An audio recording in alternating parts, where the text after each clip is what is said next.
Hi everyone, welcome to my channel. My name is Vuvu and this is Vuvu Vena Reads. Today I'm bringing you a quick review of Children of Blood and Bone by Tomi Adeyemi. This is her debut novel of 2018, I want to say.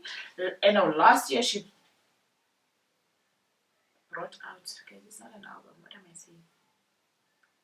Anyway, she dropped. The end of last year she dropped the sequel. Yes. So this is her debut novel as well as the first book in the, I don't even know what the series is called. In the series. And yes, guys, what this series is called because Children of I'll say the Children of series. So this is Children of Blood and Bone. Her next one is called Children of Virtue and Vengeance. So am I wrong by saying it's Children of series? Guys, what kind of fan is this? Like, I am questioning what kind of fan I am. But anyway, let me not digress. This is the first book in the series. I did a reread this year. I read this book in 2018 June, and beginning of this year I read this again because that's what you do with James. You have to, go back to them. So this book follows. Okay, this book is set in Orisha. It is a land in Nigeria, so it's based in Nigeria. I'll just learn how we get to have a YA set in Africa that has magic and all that kind of stuff. I'm gonna be all over the show with this review. I don't want to lie to you guys because I'm very excited about this book. It always elicits a lot of excitement out of me. So it's based in Orisha, a land in Nigeria, where people born with various people born with various magical abilities have been kind of wiped off the land because the king that is ruling, King Saran, is fearful of the power that these people yield and afraid that because his family, his initial family got killed by one of these people called Magis who possess magic, that the same thing would reoccur over and over in Orisha, and that the people who have been gifted with magic would eventually obliterate the land. I think this is his fear. And so he instead obliterated the Magis. When our main character Zeli was young, her mom was a Magi, and she had the gift of she was a reaper, so she had the gift of passing spirits on to the next life. Right? She felt the dead. She helped them transport to the next life, which is something that is in their blood. So Zeli is born a diviner. A diviner is a child who's not yet of age to become a Magi. So she's born a diviner, and because there is no magic left in the land, they cannot access the crossover to becoming Magi, but there's still magic in their blood, if that makes sense. So after watching her mom die, Zeli, she's very feisty, she's very intelligent, she's got an air of a rebellious nature within her. Trained for a while to be able to protect herself against the king's guard who dragged her mom away so many years ago to kill her because she had magic. And Saran the king has 2 kids with his current wife, Inan, who is the heir to the throne, and the sister's name is Amari. So fate would have it, Amari and Zeli's paths cross. The diviners and their families are the oppressed people of the land. Zeli and Amari's lives, they don't even cross, they collide. And that starts our adventure with Zeli, Amari, Inan, and Zeli's brother Zayn. We go on an adventure where these characters are out to bring back magic, but are faced with a lot of hurdles.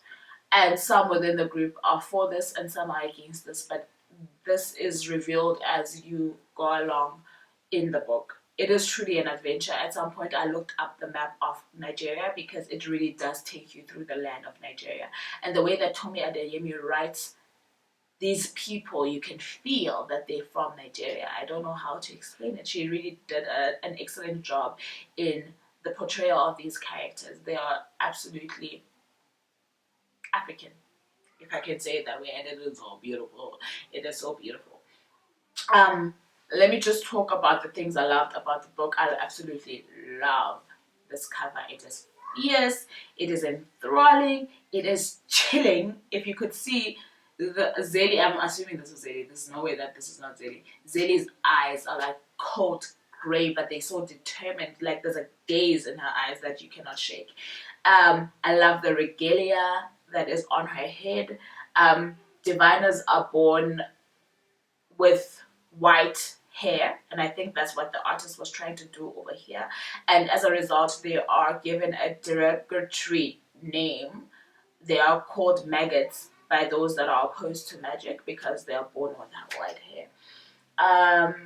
She has some tattoos on her face in this picture. I don't remember this part in the book, but this is definitely a beautiful, beautiful cover, and it shows the staunch warrior queen that she is. She's quite relentless, this character. I dare anyone not to fall in love with Zeli. She has her faults, don't get me wrong, but at the core of her being, she's somebody that is lovable. You cannot help but love her. I love books that help you understand them better. So even here, there is a map, right? So you don't have to be like me and go Google a map of Nigeria, but I did that. And then here, you get the different clans of the magic clans, basically. So there are 9 in total, I think. 1, 2, 3, 4, 5, 6, 7, 8, 9, 10. There are 10 in total. So the clans just show you what kind of gifts they have. So the Iku clan, for example, that's the magic of life and death. Their magic titles are the Reaper, and their deity, which is their god, is Oya. And so this is the clan that Zeli and her mom belong to. Then you've got the Emi clan. They are connectors. This is the clan that Inan, the prince, belongs to. You've got the Omi clan. Their magic title is the Taida. They are of water, basically. And you get the Ina clan. They are fire magies. They are burners. They can torch themselves. They can set things alight. They can set themselves alight. And that's the clan that killed the king's first family. You get the Efefe clan, which is of air, and their magic title is the winter, so obviously they get to play with the wind. Stop that, please. Then you get, okay, Ai clan, which is of iron and earth. Their title is grounder and welder, so I think those are the builders. Then you get the Imole clan. They are of darkness and light, and their magic title is the lighter. It's self-explanatory. They get to mess with light and darkness. Then you get the Wosan clan. They are of health and disease, so they have 2 titles. They are the healers and the cancers, so they can heal wounded people, they can inflict disease on people. And then there's the Iraran clan. Ariran. They are of time. They are the seers, so they see into the future. And then you get the Ronko clan. They are the magi of the animals, and their title is the tamer. So I guess they are like animal whisperers, right? So you get exposed to some degree to the different clans on this adventure as they meet different diviners on their way to bringing back magic. The adventure is to bring back magic. What I like about what Tomi has done here is that you get to introspect whose magic is actually being brought back. Is it the people of Orisha who are actually on an adventure to bring back their magic? Or is this story so well told that it is a journey of you tapping back into your own magic as a person, which is something that is absolutely well done in this book. It's suggestive, but it's really not. You know, it's suggested there, but it's actually really actually not. That's a beautiful thing to be able to do in a book. Sorry for switching sides. So these days I want you guys to get to hear how these books start. I really love how this one starts. It starts with a poem, right? And let me try and read it to you. The opening poem reads, I try not to think of her, but when I do, I think of rice. When Mama was around, the hut always smelled of jollof rice. I think about the way her dark skin glowed like the summer sun, the way her smile made Baba come alive, the way her white hair fuzzed and called, an untamed crown that breathed and thrived. I hear the myths she would tell me at night, Zane's laughter when they played Agbon in the park, Baba's cries as the soldiers wrapped a chain around her neck, her screams as they dragged her into the dark. The incantations that spewed from her mouth like lava, the magic of death that led her astray. I think about the way her corpse hung from that tree. I think about the king who took her away. That's definitely Zadie speaking there. And to start a book like that, you know that there's a lot of heartache, there's a lot of sorrow that is going to come through reading this book. But funny enough, Tommy finds space for love, adventure, laughter, and fun in this book. So the pages following that first poem also describe and define Zadie so well that you would not be surprised, like I said, if you fall in love with her. The book is told through the perspective of 3 characters. Oh my gosh, how many times can I say one thing?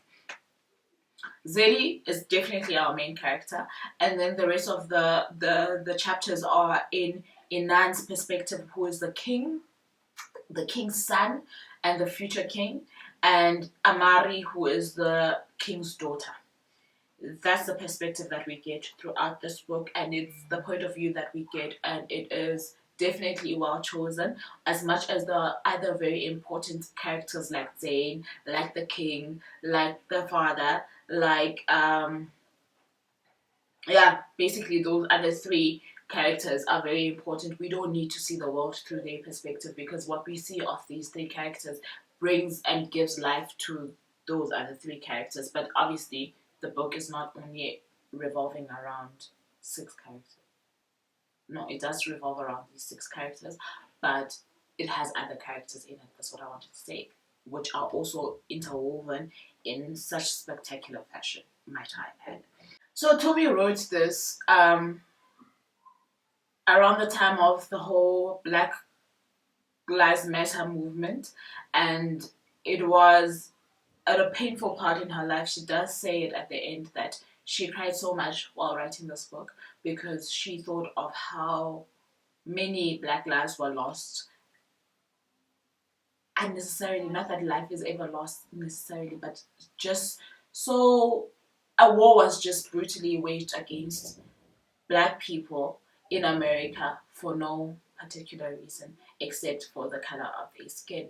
And I think she has made sure that this book has the message of the color of your skin, and that she reminds Black people just how magical they are in their own heritage, in who they are, and how much power they've got to stand up against injustice, and how unjust it is that they should die for no particular reason. And I think she did a good job with that.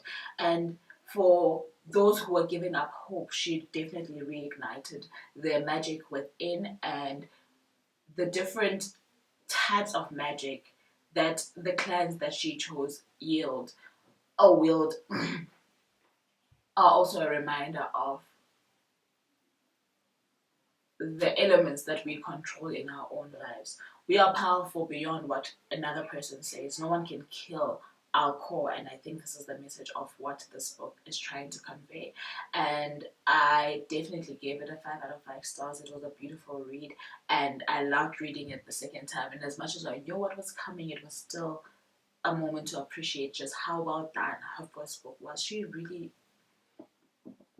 did it. She did the things, and I truly adored this book. And please let me know if you've read this book at all in the comment section below. If it's in your radar, let me know when you plan to read it, and do come by and tell me what you thought about it. Otherwise, thank you so very much once again for stopping by. I really do appreciate you guys, and I love the fact that you guys come through and we get to discuss some books. So until next time, please don't forget to comment, like, share, and subscribe. I love you very, very much.